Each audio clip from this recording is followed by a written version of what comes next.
দেখুন বন্ধুরা, এই যে দেশি মাগুর মাছ দেখছেন কত বড় সাইজ। এই দেশি মাগুর মাছের কিন্তু আজকে একটা খুব সুন্দর রেসিপি তৈরি করব। আপনাদের কাছে অনুরোধ রইল ভিডিওটি শুরু থেকে শেষ অবধি থাকবেন, আশা করি ভালো লাগবে। তো সবার প্রথমে এই মাগুর মাছটাকে আমি এখন ভালোভাবে ধুয়ে কেটে বনে পরিষ্কার করে নেব, তারপরে রান্নার ওখানে দেখা হবে।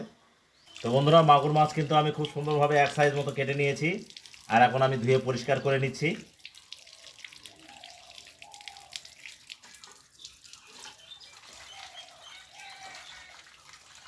তো বন্ধুরা, আপনারা দেখলেনই আমি মাগুর মাছটাকে কিন্তু ভালোভাবে কেটে বনে ধুয়ে পরিষ্কার করে নিয়ে চলে এসেছি রান্না করতে। তো রান্নার এখানে আমি এই যে কড়াই বসিয়ে দিয়েছি, তেলও গরম হয়ে গেছে। তো মাগুর মাছ আমি এই আলু দিয়ে রান্না করব, তার জন্য কিন্তু আমি আলুগুলোকে খুব সুন্দরভাবে তেলের মধ্যে ভেজে নেব। তো তার জন্য আমি এই আলু দিয়েছি এবং আলুর মধ্যে সামান্য পরিমাণ মতো করে লবণ আর হলুদ দিয়ে ভালোভাবে মিশিয়ে নেব, কারণ আলুগুলো দেখতে ভালো লাগবে।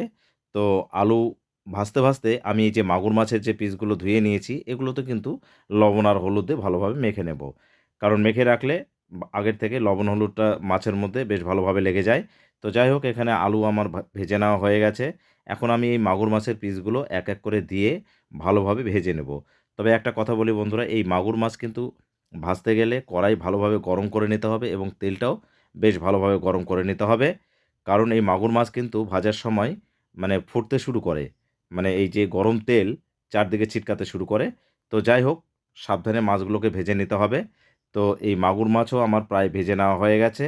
তো এই মাগুর মাছগুলো এখন আমি উঠিয়ে নেব পাত্রে। তো এই মাগুর মাছগুলো কিন্তু খুব একবারে যে কড়া করে ভাজা যাবে সেটা নয়, হালকা নরম করেও ভাজতে হবে।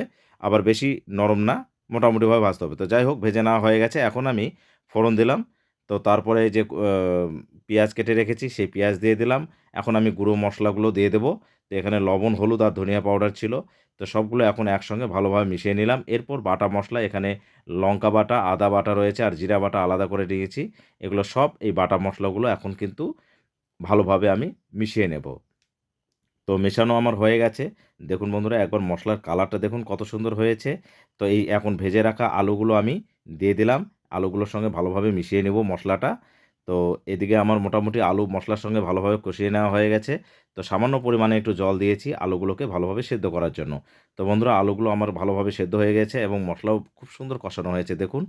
উপরে তেল উঠেছে, মানে মশলা ভালোভাবে কষানো হয়ে গেছে। এবার আমার সমস্ত আলুগুলোকে ভালোভাবে কষিয়ে নিয়েছি।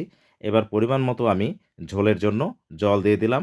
এবার ঝোল ফুটতে শুরু করেছে আর এই ভেজে রাখা মাগুর মাছগুলো কিন্তু আমি এই ঝোলের মধ্যে ছেড়ে দিলাম। দিয়ে ভালোভাবে নাড়াচাড়া করে নিলাম। এই যে ঝোল ফুটছে, আর ভালোভাবে আমি চেক করে নিচ্ছি ঝোলটা কতটা ফুটলো। তো দেখুন বন্ধুরা, ঝোলটা কিন্তু খুব সুন্দরভাবে ফুটে গেছে। তো রান্নাও আমার হয়ে গেছে। এখন আমি পাত্রে ঢেলে নেব। তো দেখুন, একবার এই মাগুর মাছের এই মানে যে রেসিপিটা আমি করলাম সেটা কত সুন্দরভাবে কমপ্লিট হয়ে গেল খুব তাড়াতাড়ি। এই পাত্রে আমি নামিয়ে নিয়েছি। তো বন্ধুরা, একবার দেখুন এই মাগুর মাছের কালারটা কত সুন্দর হয়েছে এই রেসিপিটা। তো আপনারা শুরু থেকে শেষ অবধি দেখলেন বন্ধুরা কিভাবে এই মাগুর মাছ আমি রান্না করলাম। তো আপনারাও বাড়িতে এইভাবে ট্রাই করবেন। আর আজকের এই মাগুর মাছের রেসিপি যদি আপনাদের ভালো লেগে থাকে বন্ধুরা, তাহলে অবশ্যই লাইক, শেয়ার, কমেন্ট করে আমার পাশে থাকবেন। ধন্যবাদ।